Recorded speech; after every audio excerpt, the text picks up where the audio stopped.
Ата Мекен партиясынын штабында Токмок шаардык кеңешинин депутаттары менен Өмүрбек Текебаевдин жолугушуусу болду. Бул тууралуу Ата Мекен партиясынын штабы кабарлады.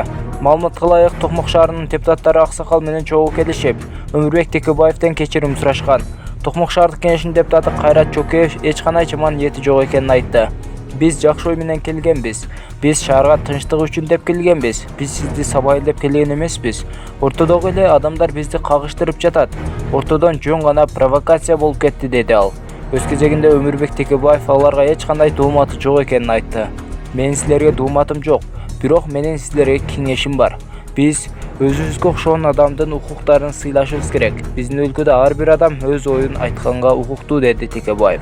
1-декабрда Ата Мекен партиясынын лидери Өмүрбек Текебаевга кол салуу болду. Көп өтпөй Текебаев телефонун кайтарып берүү боюнча кайрылуу жасады. Садыр Жапаров ИИМге Өмүрбек Текебаевга кол салуу боюнча фактыны иликтеп чыгууну тапшырды. Көп өтпөй Бишкек ШИИБи Өмүрбек Текебаевга кол салганга шектүү катары 23 жаштагы жаран кармалгандыгын билдирди.